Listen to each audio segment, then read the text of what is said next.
Hi everyone, welcome to my channel. I am Unji, and today I am doing a video that was requested by, I think it's Eva or Ava on Twitter. She found a picture of Miku that was fan art, but it was done in a sketchy style, and she was wondering how to color in that style. We can't figure out who the original artist is, so I'm not going to be able to post it so you can see, but I'm going to show what I would do to make this style. So I hope this helps.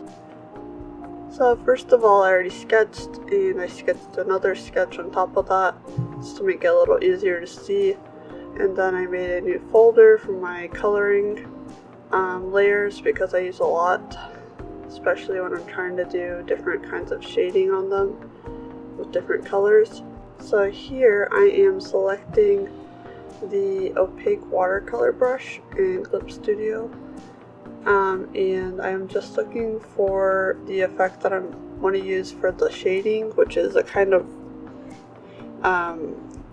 thick paint to light watered out paint. So we're gonna do that on like the third hardness level. That way the edges are still a little bit soft, because that's how the style looks that we're trying to emulate here. And it just took a while to figure out how to make this brush work the best way possible. So I actually like this brush and the transparent watercolor for painting. So, and also I think it's the uneven layering brush I've used as well on some things. However, we're just going to use the opaque watercolor one for shading and the G pen for coloring in the flats. So I'll just skip ahead.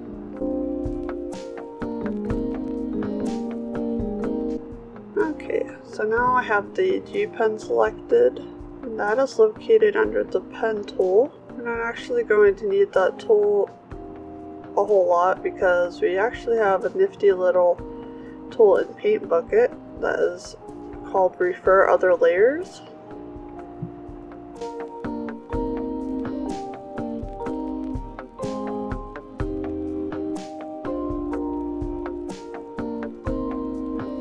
So here I just made the background slightly light gray so that it's not super bright, because the actual original style is kind of washed out and desaturated.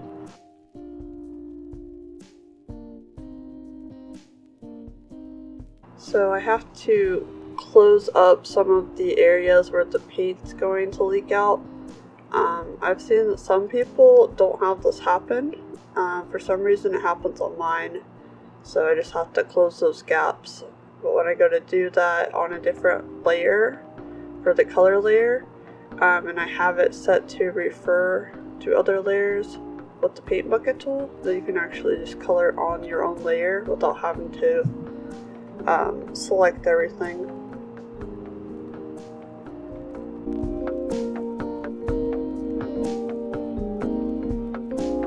So with the G pen, I just went back over some spots that looked like they should be a little darker, because it looked kind of funny having the white showing through, or the gray from the background. So just darken those up, and I got some little spots that the Paint Bucket tool missed.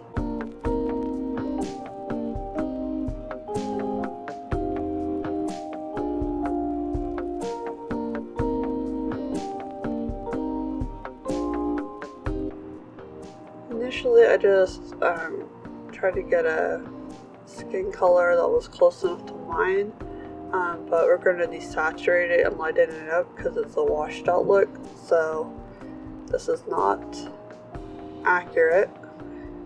And this drawing is also supposed to be my persona, so we'll see how this goes. So I liked that tone of skin was slightly similar to the original. So here on after, whenever I pick colors, I have to make sure I get them in the desaturated range on the color wheel.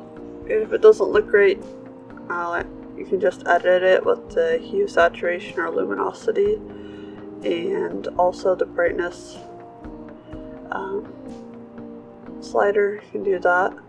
I like to just use the saturation and luminosity to change that down to a desaturated look.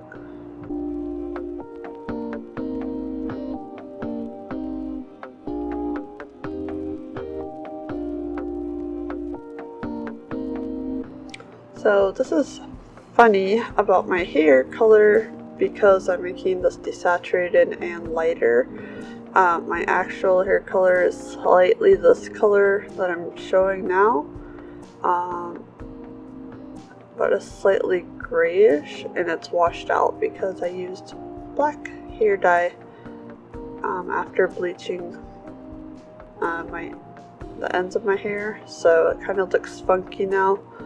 I need to recolor it, but yeah, it still worked for this.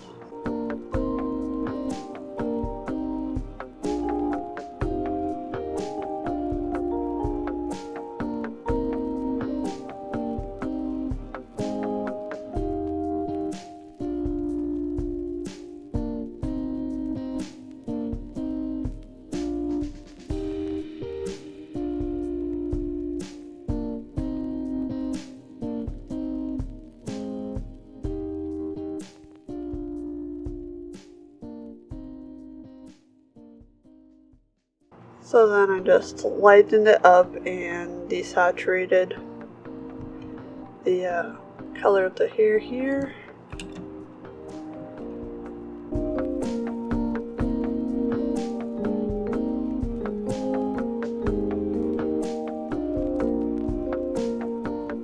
The eyelashes are slightly darker than the hair color, but still in like the same color range. Just a different shade.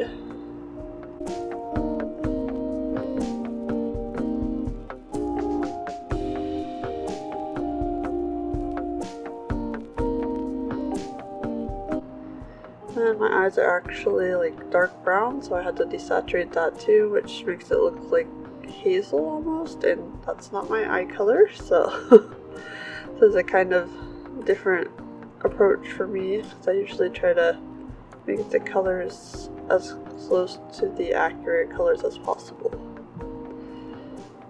To what I see anyway. Okay, and under the eyelids had some darker color, so of the skin tone, so I just made that a slightly reddish and orange. So okay, add some color to there.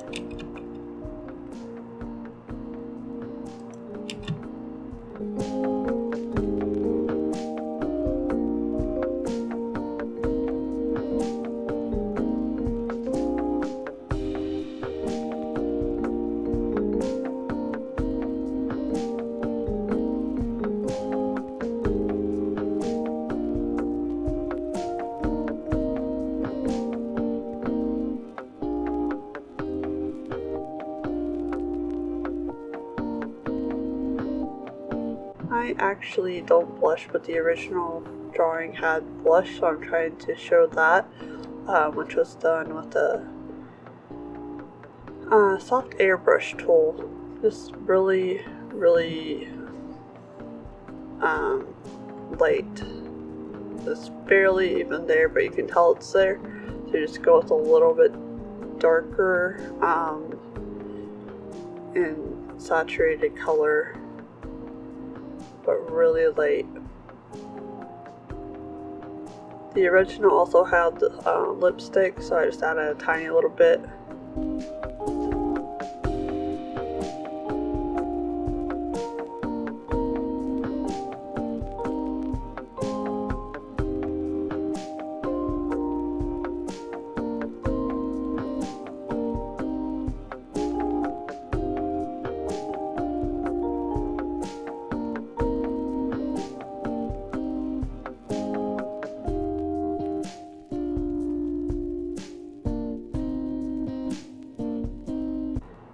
Okay, and there's hardly any highlight in this in the original one, so I had to make it pretty light on the highlight, and it's just like hitting the edge of her face and the top of her nose, or the side of her nose on her cheek, and then it's slightly like splashing over to her other cheek.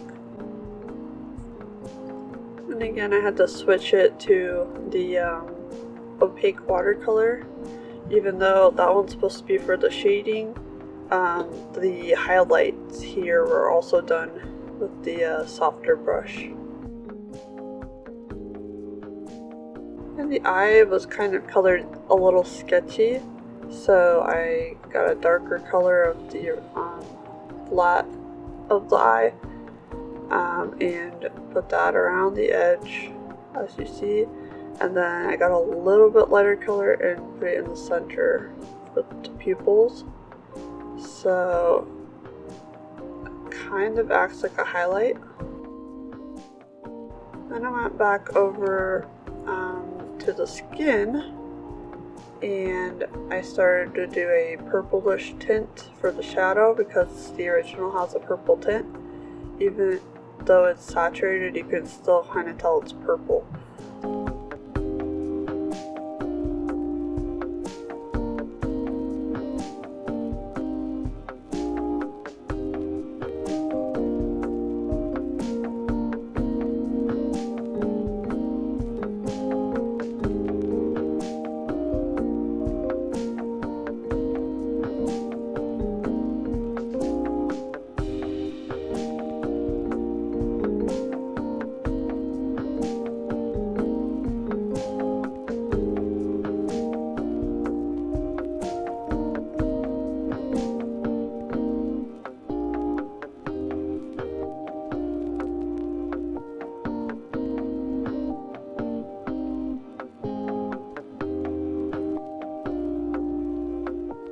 Then I just made that the multiply layer mode, and then I brought the opacity down a little bit till it looked bright.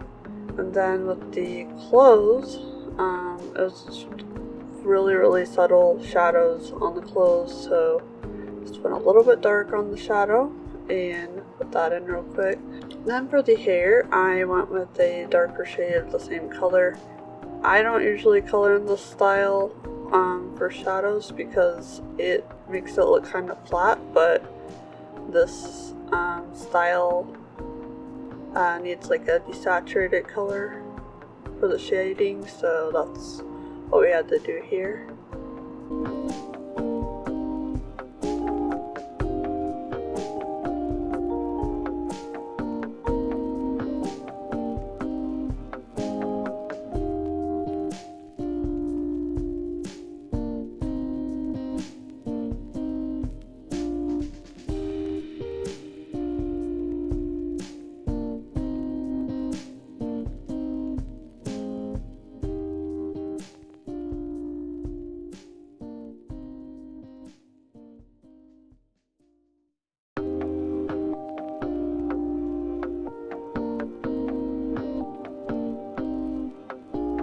And the original also has like little strands of hair coming off that are not in the original line art sketch.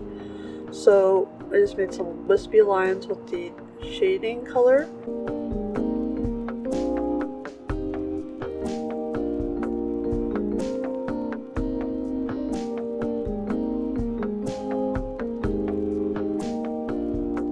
And then after that I took some of the original base color and just did some more wispy hair strands with that as well.